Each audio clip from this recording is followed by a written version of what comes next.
E o ministro do Supremo Tribunal Federal, Alexandre de Moraes, determinou que a Polícia Federal realize em até 15 dias uma perícia médica sobre o pedido de Jair Bolsonaro para realizar novas cirurgias.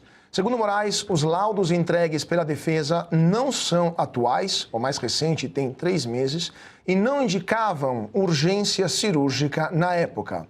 O ministro afirmou que desde a prisão em 22 de novembro não houve qualquer registro de emergência médica no atendimento a Bolsonaro na Superintendência da Polícia Federal. A defesa do ex-presidente pede autorização para levar Bolsonaro ao hospital DF Star, onde ele faria 2 intervenções. Um bloqueio anestésico do nervo frênico, usado para controlar as crises de soluço, e uma cirurgia para a correção de hérnia inguinal.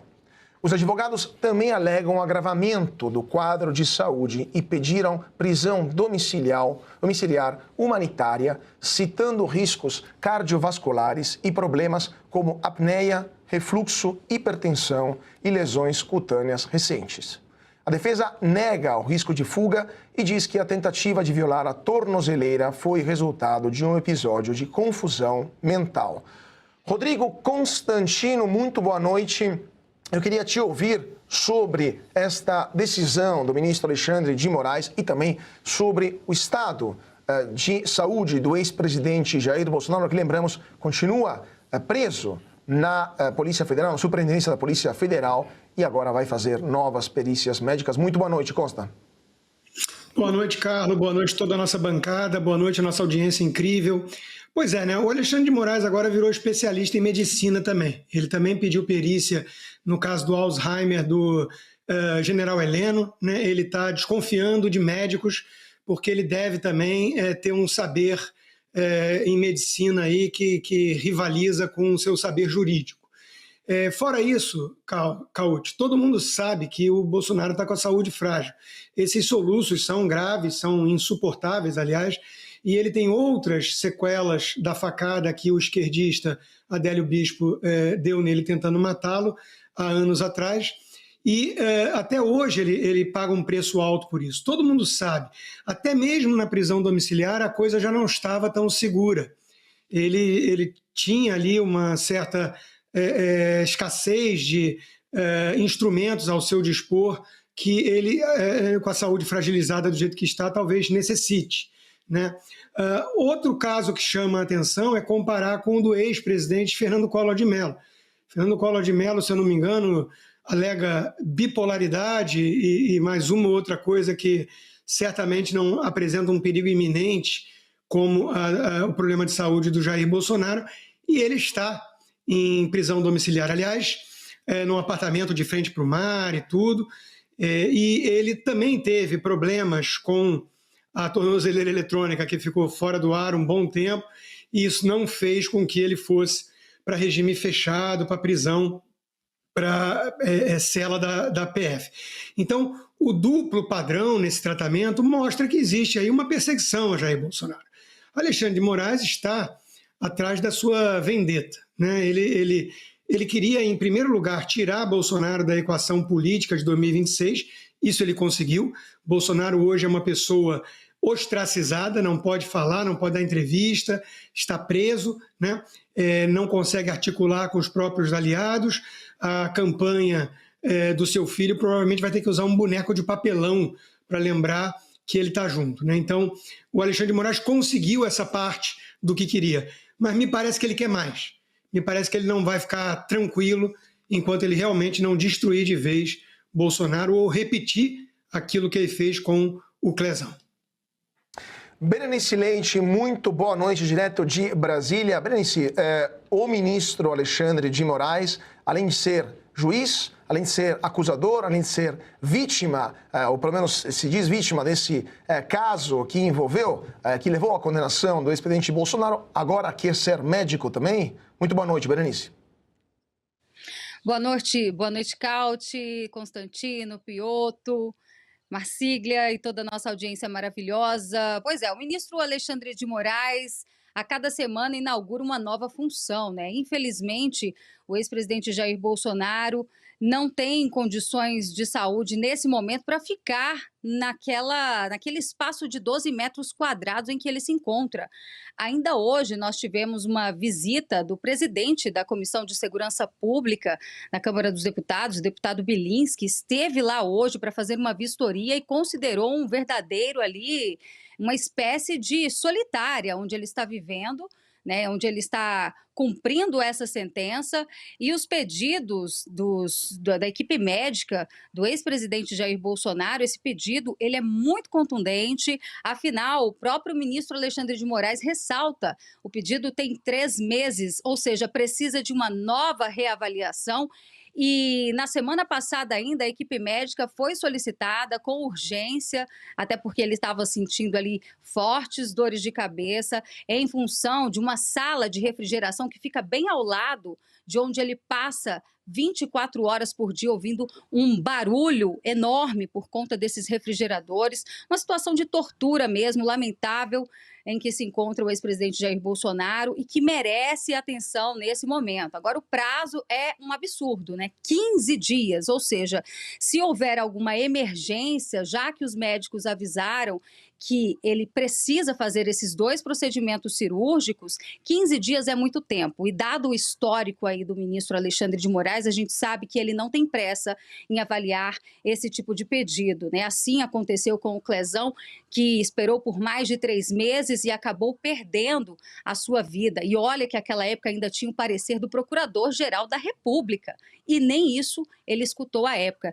Então, assim, há uma preocupação por parte da família e, claro, dos apoiadores do ex-presidente Jair Bolsonaro. Eu que estou aqui, inclusive, na capital federal, posso trazer para vocês essa informação em relação à distância, né, ali da Superintendência da Polícia Federal, onde o ex-presidente está preso, e o hospital DF-Star, que é onde ele tem feito esses últimos procedimentos cirúrgicos, no mínimo 20 minutos. E ainda, dependendo do horário, né, mesmo que seja uma ambulância para fazer esse deslocamento, dependendo do horário, se for, por exemplo, no horário de pico, pode ser que leve ainda mais, né, seja ainda mais moroso esse trajeto até o hospital. Então, a gente percebe que não há nenhum tipo de preocupação com as questões humanitárias em relação ao ex-presidente Jair Bolsonaro. E como trouxe aqui o Constantino essa comparação com o ex-presidente Fernando Collor de Mello, vale lembrar que o que a defesa está pedindo por Bolsonaro não é nenhum tratamento diferenciado, Cauti, mas sim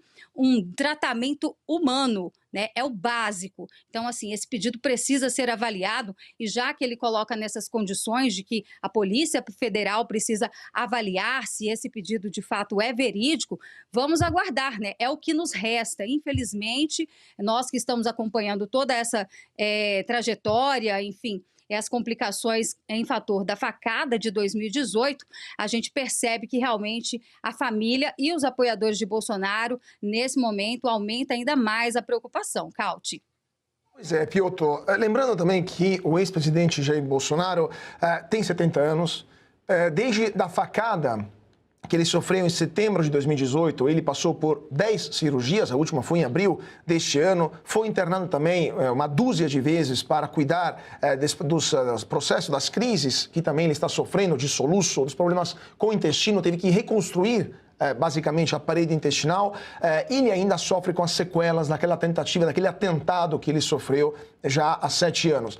Isso tudo não seria suficiente para uma prisão domiciliar humanitária, que em qualquer país do mundo seria concedida imediatamente para a pessoa com mais de 65 anos? Boa noite, Piotr. Boa noite, Cauti. No mínimo por prevenção. O caso é especial e todas as razões já elencadas aqui deixam isso muito claro.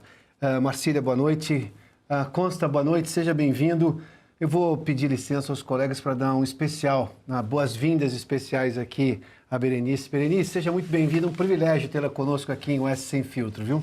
Mas vamos lá, o caso, primeiramente a gente está tratando de um assunto, é um julgamento que jamais deveria ter ocorrido da forma como ocorreu. É um preso político, foi um julgamento completamente abusivo, ilegal.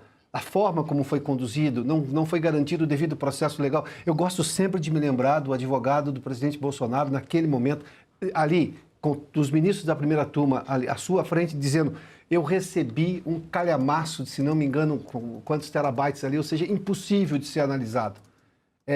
como é que um julgamento desse é o que se chama de data dumping, né? Uma expressão de um anglicismo, mas nós estamos falando do quê? De um julgamento que não deveria ter acontecido. Como um julgamento ilegal como esse aconteceu, agora a gente tem que tratar de outras questões que jamais deveriam ocorrer, porque, claro, estava errado lá no começo, não deveria ter acontecido, mas esta é a realidade que temos, como lembrou a Berenice. Eu me junto a Berenice e ao que o Consta já trouxeram aqui. Os laudos médicos que o ministro Alexandre está dizendo que seriam desatualizados. Por prevenção, ele deveria, no mínimo, dizer, bom, vamos fazer o seguinte, tá bom, vai para casa, faz o tratamento e depois eu quero uma atualização. Por prevenção. Porque o caso do presidente Bolsonaro é grave desde muito tempo. Há uma entrevista do presidente Bolsonaro, depois da última internação, que foi da última cirurgia, em que ele mesmo disse, olha, os médicos disseram que mais uma dessa não tem como, sugerindo, inclusive, da possibilidade de morte, dada a gravidade do caso como um todo. Foi um atentado, nós estamos falando de um atentado, o Cauti lembrou agora há pouco aqui, uma reconstrução do intestino, e que teve complicações posteriores depois que tiveram de ser corrigidas, como nesse último caso que eu mencionei, que o próprio presidente disse que foi realmente muito grave. Os médicos o deixaram ciente da situação. E se está desatualizado ou não, eu tenho que levar em conta que, olha, as declarações do ministro Alexandre de Moraes, neste caso especificamente, pode ser que estejam desatualizados, mas ainda assim a lógica da prevenção deveria prevalecer neste caso. Mas há pouco o próprio ministro Alexandre de Moraes disse que o advogado do Felipe Martins não tinha juntado alguns documentos, os quais ele alegava, inclusive, apresentar naquele momento. O próprio Jeffrey Chiquini, advogado do Felipe Martins, depois postou, olha, está sim nos autos, sim, foram apresentados nas alegações finais. Ou seja, o ministro não deu a informação correta. Neste caso, eu posso pressupor também que ele possa ter cometido, no mínimo, um engano. Ou um assessor dele, não sei. Mas, de novo, o fato é, por prevenção, num caso grave como esse, notoriamente grave, de conhecimento público, por prevenção, determina uma prisão humanitária e com atendimento médico a posteriori, levando-se em conta todo o tratamento, um inicial tratamento e, eventualmente, a cirurgia, depois toma-se uma decisão. O que não pode fazer, como lamentavelmente o próprio ministro fez, e nós sabemos do desfecho, foi o que a Berenice lembrou há pouco no caso do Clezão, do Clériston da Cunha. Com parecer da PGR por prisão domiciliar, não foi analisado a tempo pelo ministro Alexandre de Moraes e morreu na cadeia. Morreu sob custódia do Estado. Morrer sob custódia do Estado nessas condições, num julgamento que nós sabemos nas circunstâncias como aconteceu, bom, isso lembra da ditadura, Cláudio.